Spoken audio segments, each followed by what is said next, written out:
tribunal. El 25 de mayo de 1853, durante el periodo presidencial de Antonio López de Santa Anna, surgió la Ley para el Arreglo de lo Contencioso Administrativo. A esa ley se le conoció como la Ley Lares, ya que se atribuye su creación a Teodosio Lares, que, como dato curioso, Teodosio Lares estuvo al frente del Ministerio de Justicia, uno de los 5 ministerios, de acuerdo a unas bases que expidió Santa Anna hasta en tanto se promulgara la nueva Constitución.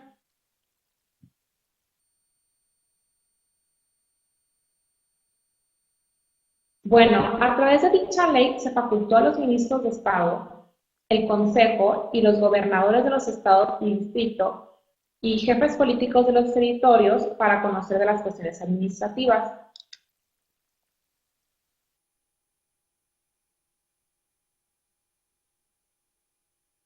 Esas cuestiones administrativas eran las obras públicas, los ajustes públicos y contratos celebrados por la administración, las rentas nacionales, actos administrativos en materia de policía, agricultura, comercio e industria que tuvieran por objeto el interés general de la sociedad y finalmente la aplicación de esos actos administrativos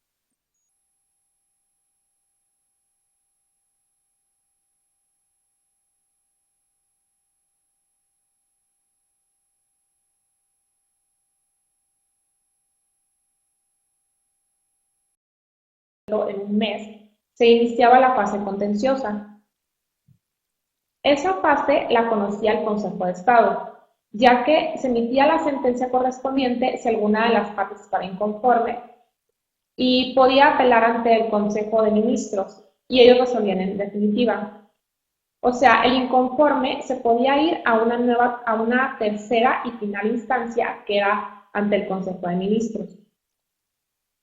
Como podrán notar, en ese entonces surgió la polémica que el presidente de la República gozaba del ejercicio de 2 poderes, el ejecutivo y el judicial, al habérsele concedido el carácter de tribunal administrativo al Consejo de Estado. Por lo tanto, Ignacio L. Vallarta, ministro de la Suprema Corte de la Justicia de la Nación en ese entonces, sostuvo la inconstitucionalidad de la Ley Lares, o sea, la Ley para el Arreglo de lo Contencioso Administrativo, considerando la violatoria de la división de poderes.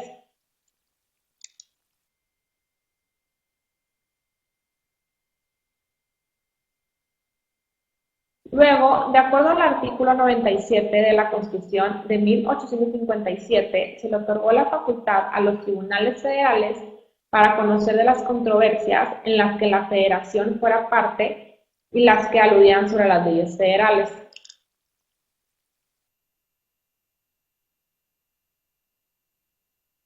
De esta manera se logró depositar el Poder Judicial en la Suprema Corte de Justicia de la Nación, en los tribunales de circuito y en los jueces de distrito. Por lo tanto, en los juicios en los que la Federación fuera parte, la Suprema Corte era la competente como una única instancia. Y en los que las partes fueran particulares y el acto impugnado consistiera en la aplicación de una ley federal, la Corte competente era la última instancia.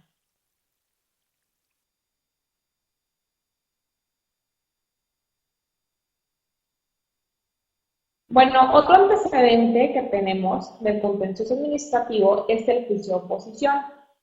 Este surgió a través de la Ley de la Tesorería de la Federación del 10 de febrero de 1927. En esta se promovía el juicio ante los juzgados de distrito previo a la interposición del juicio de amparo. Respecto de este juicio, se criticaba que era un juicio largo y deficiente, al no existir comunicación entre el Ministerio Público y las autoridades fiscales. Por eso, una vez que se otorgaba la garantía del interés fiscal, el contribuyente perdía el interés en continuar con el juicio.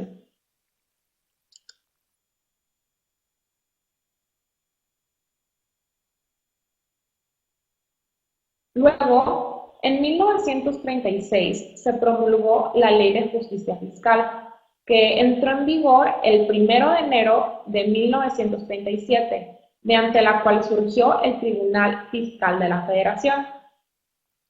Esto dio lugar a la derogación de los preceptos de la Ley Orgánica de la Tesorería de la Federación que establecían el juicio de oposición. De acuerdo a la exposición de motivos de la Ley de Justicia Fiscal de 1937, el Tribunal Fiscal de la Federación no dependería de ninguna autoridad del Poder Ejecutivo, sino que fallaría en representación del Ejecutivo por delegación de facultades que la ley le hizo. De acuerdo a la exposición de motivos, eso significa que el Tribunal Fiscal de la Federación era un tribunal de justicia delegada y no de justicia retenida, por lo que ni el presidente ni ninguna otra autoridad administrativa tendría intervención en los procedimientos o en las resoluciones de ese tribunal.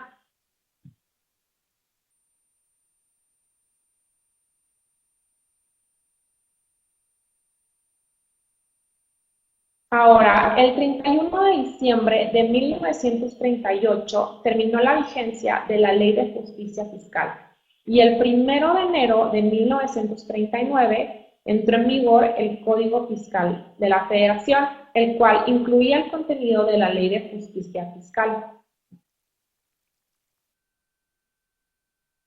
La discusión en cuanto a la constitucionalidad del Tribunal Fiscal de la Federación seguía, por lo que el 30 de diciembre de 1946 se publicó la reforma al artículo 104, fracción primera de la Constitución,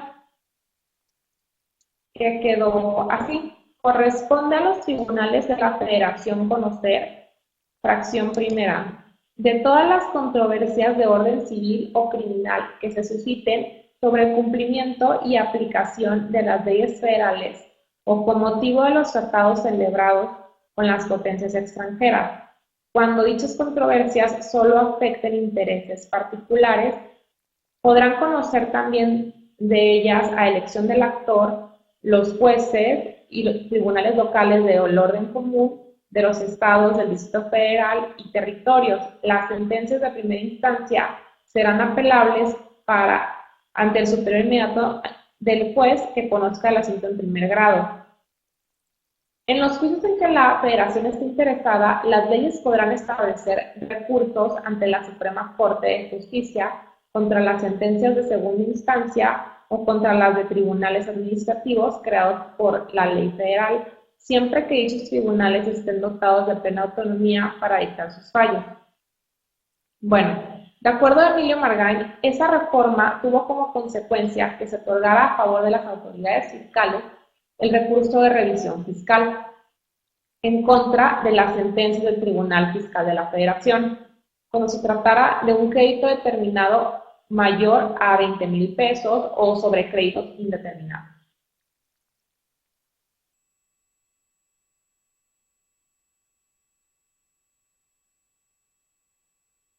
Ahora, el 25 de octubre de 1967 se publicó otra reforma al artículo 104, fracción primera constitucional. El primer párrafo de la fracción primera quedó igual, pero los párrafos subsecuentes decían: las leyes federales podrán instituir tribunales de lo contencioso administrativo dotados de plena autonomía para dictar sus fallos, que tengan a cargo dirimir las controversias que se susciten entre la Administración Pública Federal o del Distrito y de Territorios Federales y los particulares, estableciendo las normas para su organización, su funcionamiento, el procedimiento y los recursos contra sus resoluciones. Procederá al recurso de revisión ante la Suprema Corte de Justicia contra las resoluciones definitivas de dichos tribunales administrativos, solo en los casos que señalen las leyes federales y siempre que esas resoluciones hayan sido dictadas como consecuencia de un recurso interpuesto dentro de la jurisdicción contencioso administrativa.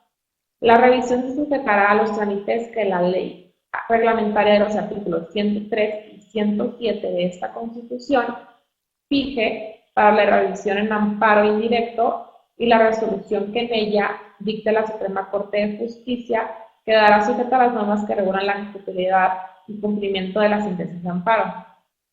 Como podemos observar, a través de esa reforma ya se habla sobre tribunales de lo contencioso administrativo en la Constitución, justificándose la existencia del Tribunal Fiscal de la Federación.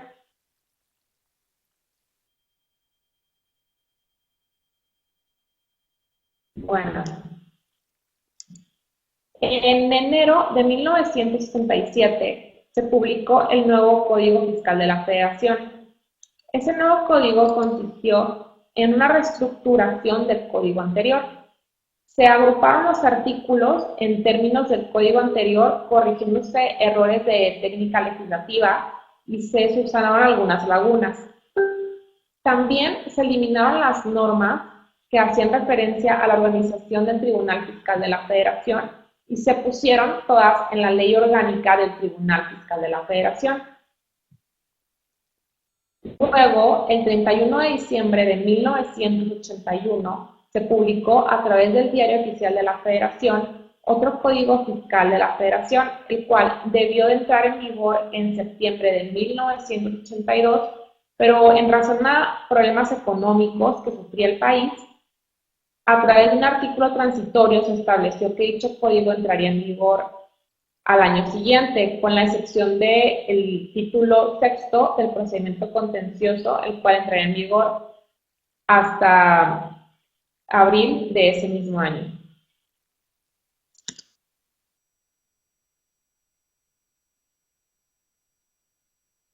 Ahora, el 10 de agosto de 1987 se publicó en el Diario Oficial un decreto a través del cual se adicionó la fracción 29-H al artículo 73 de la Constitución, que decía: el Congreso tiene facultad para expedir leyes que instituyan tribunales de lo contencioso administrativo dotados de plena autonomía para dictar sus fallos, que tengan a su cargo dirimir las controversias que se susciten entre la Administración Pública Federal y los particulares, estableciendo las normas para su organización, su funcionamiento, el procedimiento y los recursos contra sus resoluciones. Entonces, de acuerdo a esta adición al artículo 73 de la Constitución, la polémica en cuanto a la constitucionalidad del Tribunal Fiscal de la Federación ya no tenía sustento, ya que a pesar de que la reforma de 1967 establecían que las leyes federales instituirían tribunales de lo contencioso administrativo, a través de esta fracción se otorgó la facultad de forma expresa al Congreso de la Unión para expedir esas leyes.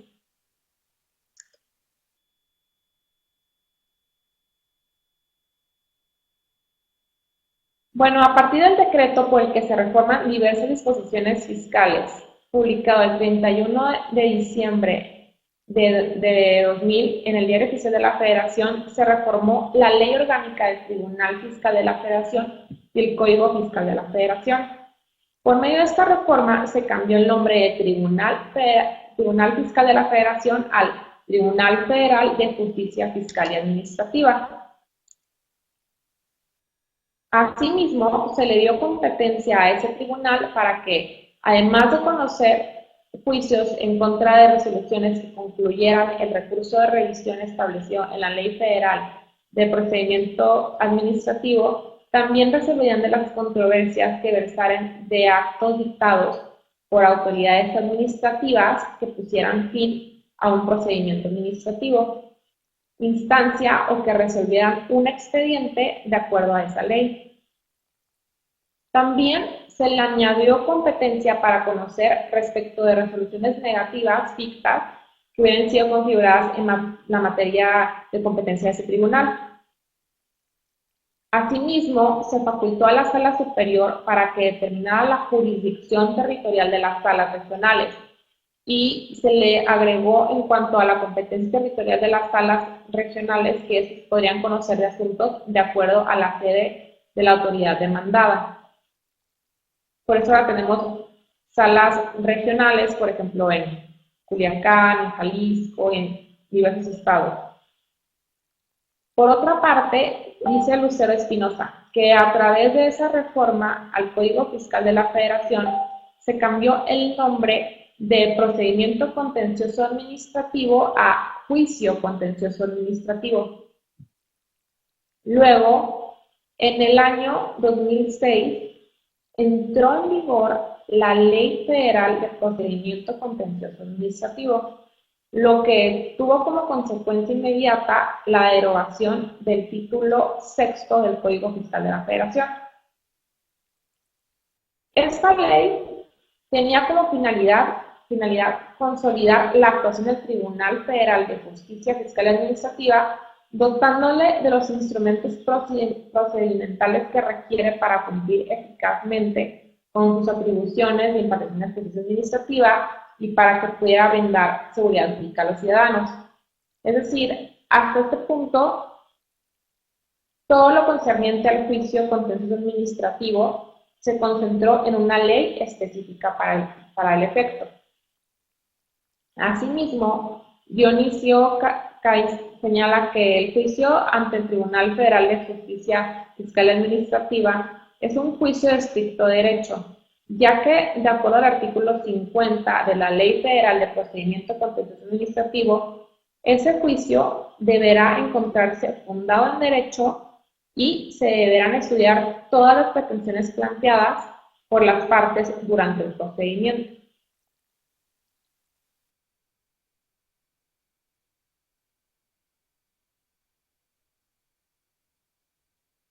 Sí, le decimos tiene muchos nombres ahorita. Continúa cambiando el tribunal de nombre.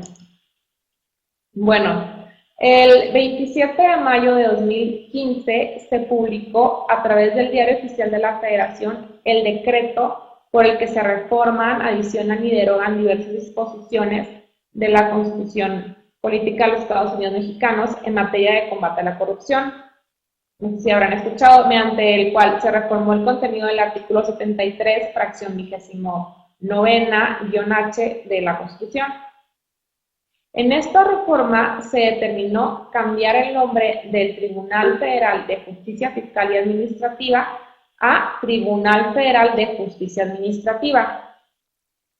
También se determinó ampliar la competencia de este tribunal a materia de corrupción, facultando a una sección de la Sala Superior del Tribunal para resolver los problemas en ese ámbito y aumentar la cantidad de magistrados integrantes del tribunal.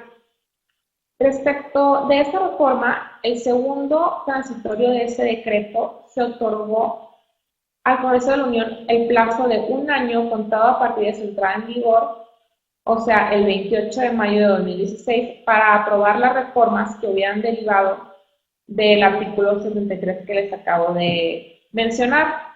Como ven, el Tribunal Federal de Justicia Fiscal Administrativa, ahora Tribunal Federal de Justicia Administrativa, de acuerdo a la Constitución, ha venido teniendo distintos cambios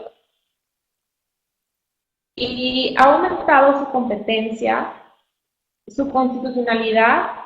Ya no hay polémica respecto de ese tema. Sin embargo, sigue en continuo cambio la competencia y hasta el nombre, como podemos ver, del tribunal. Ahora bien, ¿es un juicio de anulación o de plena jurisdicción? Dice Dionisio, las garantías y los procedimientos del Estado de Derecho cobran singular importancia en algunas materias, en las que el riesgo de la arbitrariedad estatal es mayor, como podría ser la tributaria, de la que el ente político depende para su existencia material.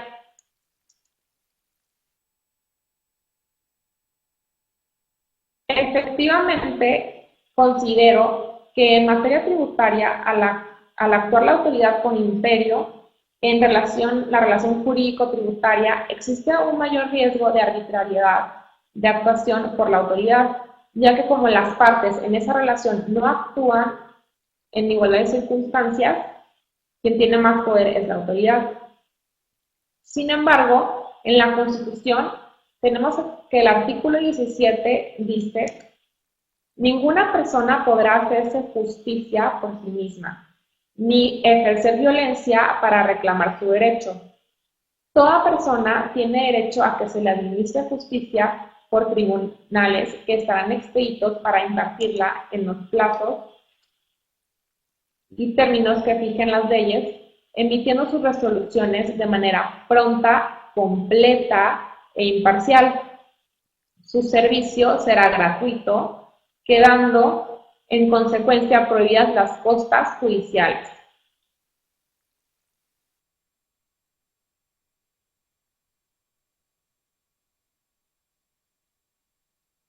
De esto se entiende que, ya que nadie puede hacerse justicia por sí mismo, se reconoció el derecho de acudir a medios ex profeso para la administración de la justicia, que en materia fiscal le compete al Tribunal Federal de Justicia Administrativa.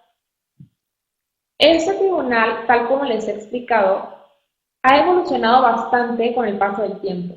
Un cambio fundamental es el carácter del juicio contencioso, esto es, de anulación o plena jurisdicción.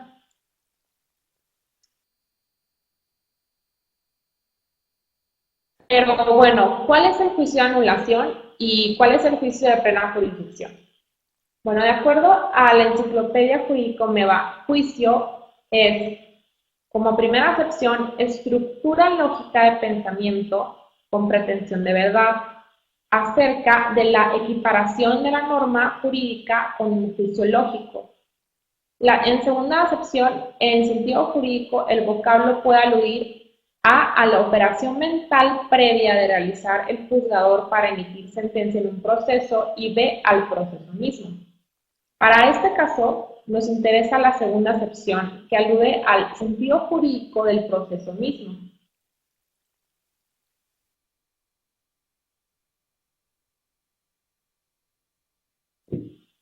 De acuerdo al diccionario de la Real Academia Española, anulación significa acción y efecto de anularse.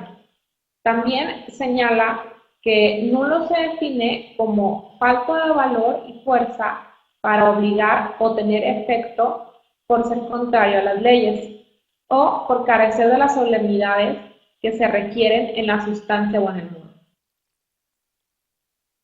Por lo tanto, en principio, se podría decir que el juicio de anulación significa el proceso jurídico que tiene como propósito dejar sin efectos algo por ser contrario a las leyes o porque no tiene las solemnidades requeridas.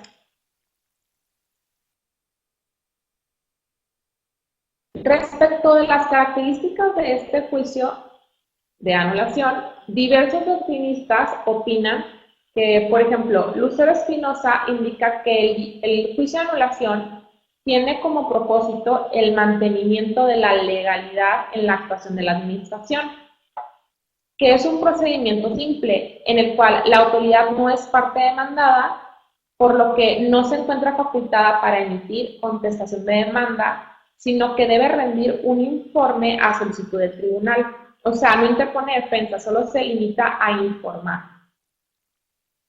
Además, en la sentencia de este juicio solo se puede declarar la validez o nulidad del acto, por lo que su efecto, en caso de haberse declarado la nulidad, consiste solamente en una manifestación de que el acto impugnado es nulo, sin que el tribunal pueda hacer algo adicional.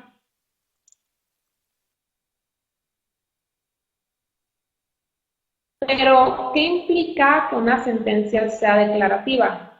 Bueno, Osorio y Florit nos explican que una sentencia declarativa puede ser ya sea positiva o negativa. Que es positiva cuando afirma la existencia de un determinado efecto jurídico a favor del actor, y que es negativa cuando afirma a favor del actor como del demandado la inexistencia de determinado efecto jurídico de pretendido. La Enciclopedia Jurídica Mexicana establece que en el juicio de anulación se alega una violación de ley. En cuanto al alcance del juicio, el tribunal no cuenta con medios para hacer cumplir sus sentencias, pero el efecto de la sentencia es frente a todos. Esto es, tiene efectos aún en contra de autoridades que no hubieran sido señaladas como responsables.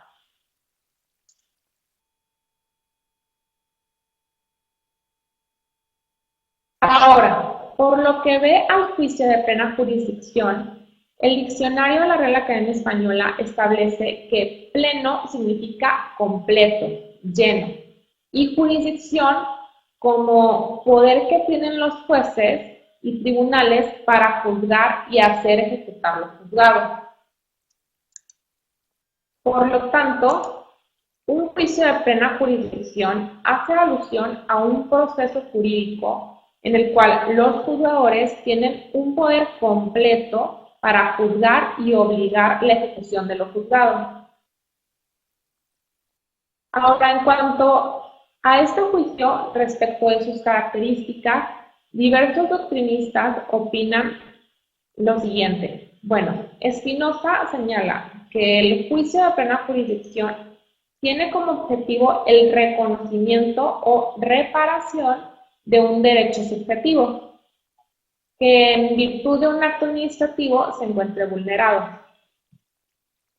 Dice que es un procedimiento de tipo judicial, o sea que a través de este juicio las partes son demandante y demandada y siguen todas las etapas, tal como la de instrucción y de sentencia, participan haciendo valer acciones y defensas. O sea, en este juicio ya no, la autoridad ya no da un informe, sino que da la contestación de la demanda. Además, señala que en este juicio la sentencia es de condena y tiene como fin el restablecimiento de un derecho subjetivo vulnerado. Y el tribunal tiene la facultad de ejecutar sus propias resoluciones.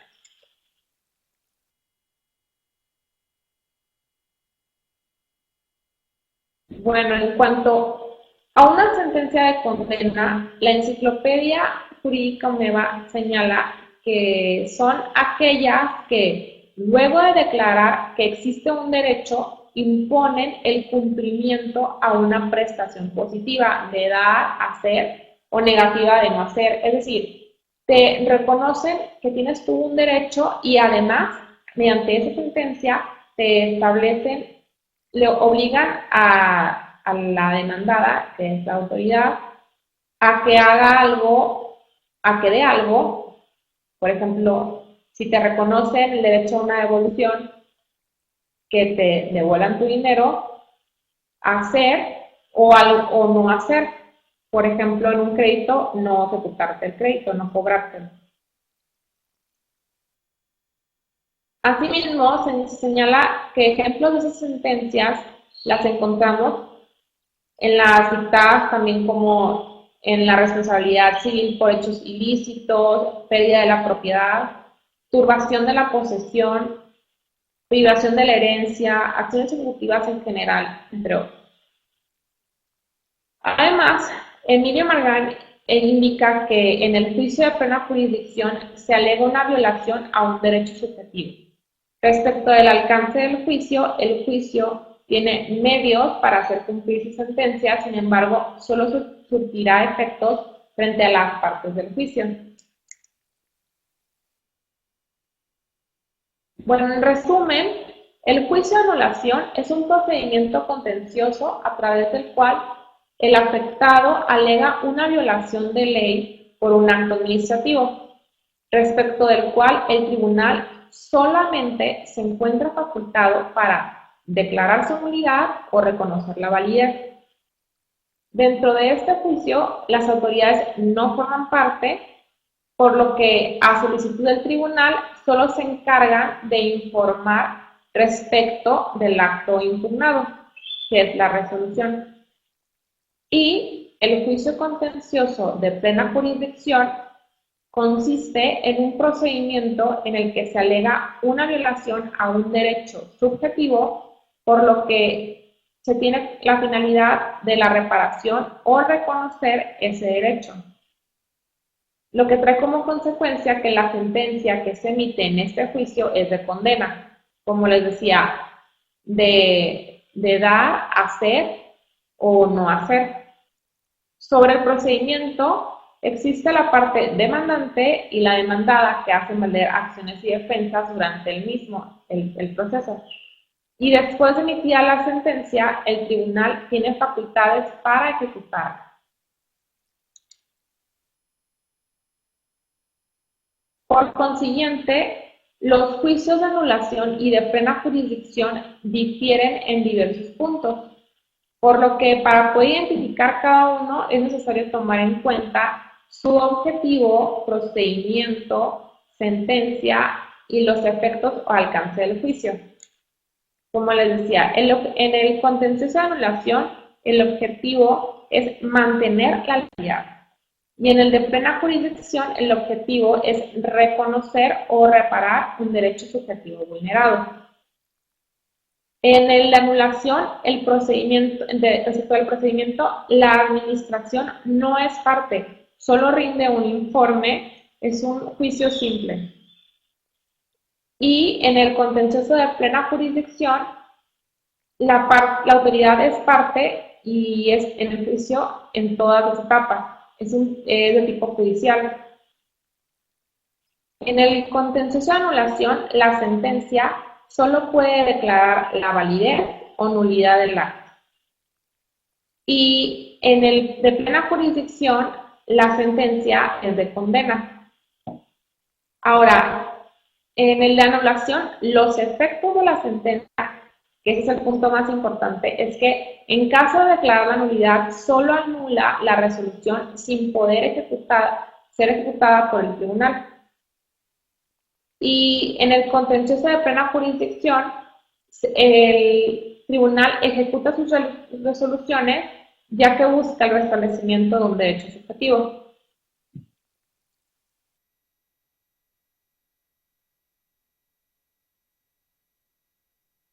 Ahora bien, remontándome a unos cuantos años atrás, de acuerdo a la doctrina, la Ley de Justicia Fiscal de 1937 regulaba un juicio de anulación ante el Tribunal Fiscal de la Federación, ya que a través de este el juez podía solamente declarar la nulidad o en su caso reconocer la validez de actos o procedimientos administrativos impugnados. Al respecto, la segunda sala de la Suprema Corte de Justicia de la Nación se pronunció mediante un criterio señalando que el Tribunal Fiscal solo tenía facultades de simple anulación.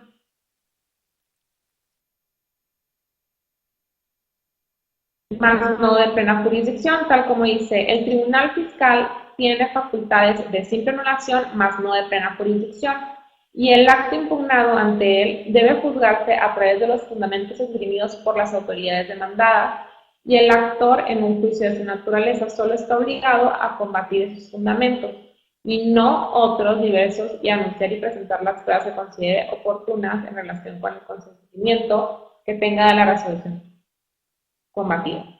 Entonces, de acuerdo a este criterio, se confirma el carácter de juicio contencioso en esa época como de anulación.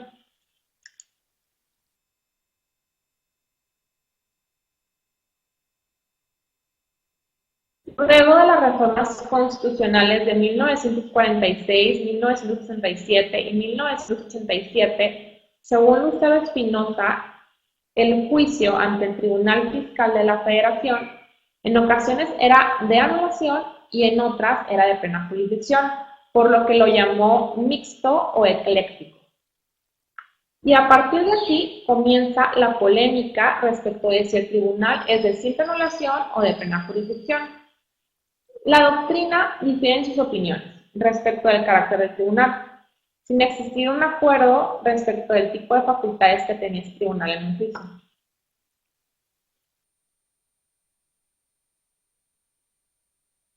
Bueno, ya analizamos la historia antecedentes del Tribunal Fiscal y ya les expliqué qué es un juicio de anulación y no de plena jurisdicción, qué es lo que implica.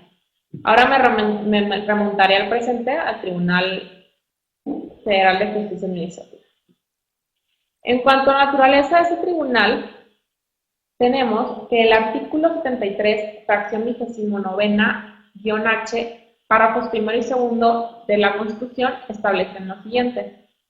El Congreso tiene la facultad para expedir la ley que instituya el Tribunal Federal de Justicia Administrativa dotado de plena autonomía para dictar sus fallos y que establezca su organización, su funcionamiento y los recursos para impugnar sus resoluciones.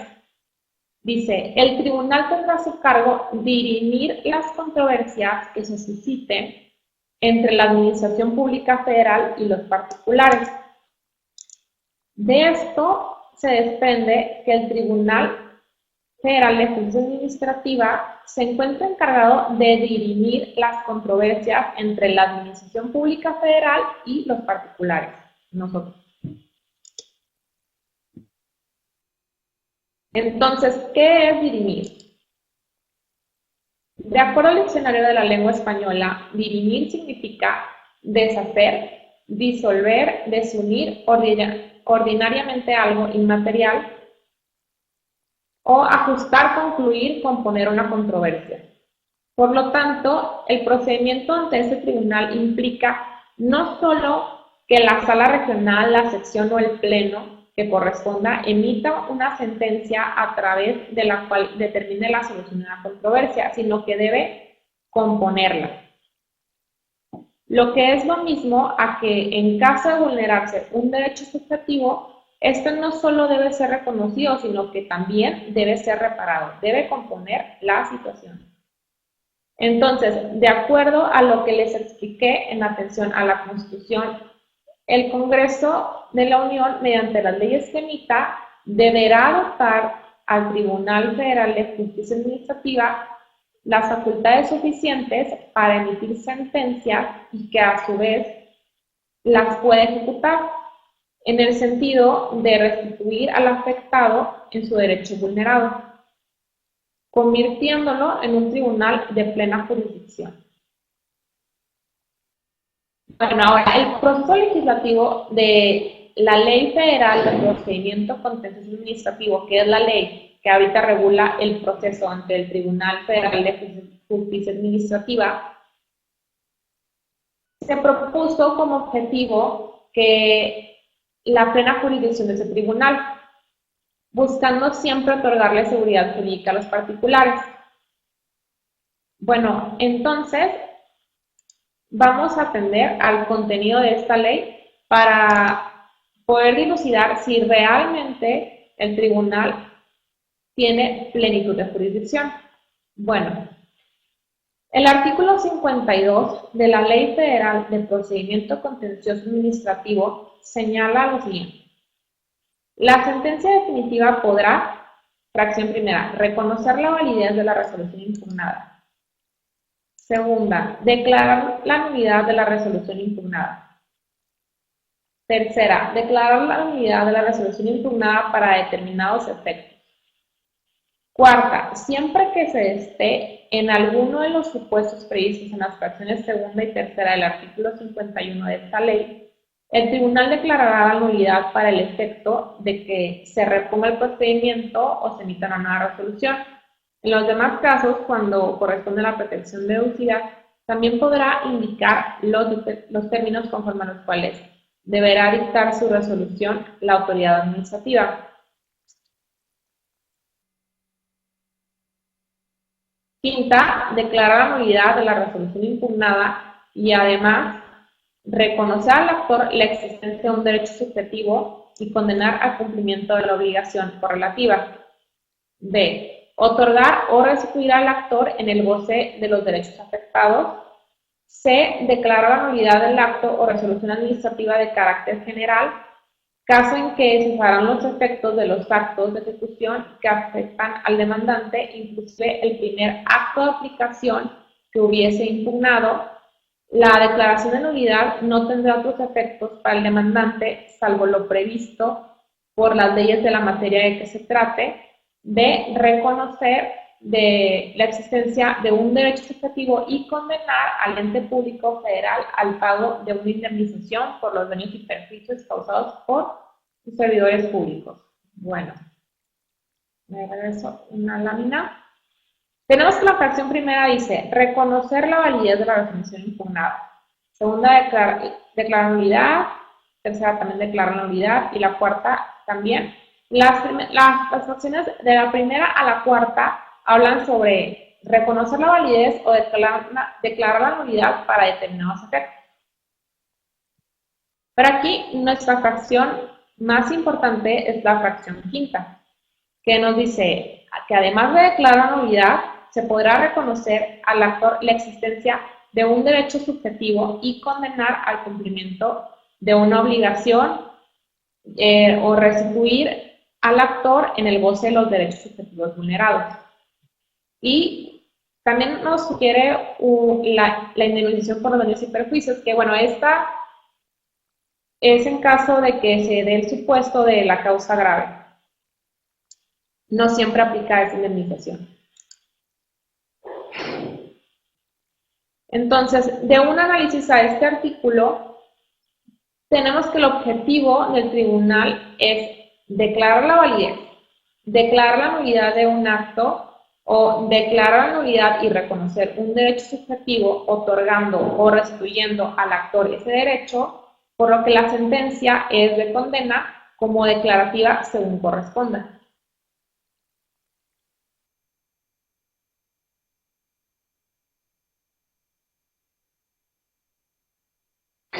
Ahora, el artículo tercero de esta ley es el que nos señala quiénes son las partes en el juicio contencioso administrativo. En este podemos dilucidar que la autoridad es parte en el procedimiento. Y mediante los artículos posteriores como el 13, el 19, el 47 y 49 que versan sobre cuándo se presenta la demanda y los requisitos, la contestación y también de la demanda, que esa la emite la autoridad, el cierre de la instrucción del procedimiento y el momento para emitir la sentencia, se desprende que se siguen todas las etapas de un juicio judicial, de un tipo judicial.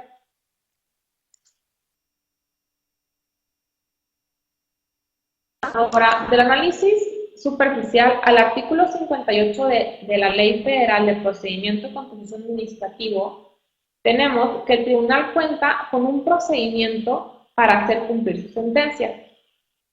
Sin embargo, si se realiza un análisis profundo de este numeral, tenemos que en caso de incumplimiento de la sentencia, a petición de parte está el recurso de queja. Y de oficio, el tribunal va a requerir a la autoridad un informe sobre el cumplimiento de la sentencia, que posteriormente resolverá si hubo incumplimiento injustificado y que en caso de haber incumplimiento injustificado, se aplicará a la autoridad una multa a premio. Se le requerirá para que cumpla en 3 días y se le prevendrá de más multas y de informar a su superior jerárquico en caso de renuencia. Luego, este artículo señala que si continúa el incumplimiento el tribunal podrá requerir al superior jerárquico de la autoridad para que la obligue a cumplir en 3 días.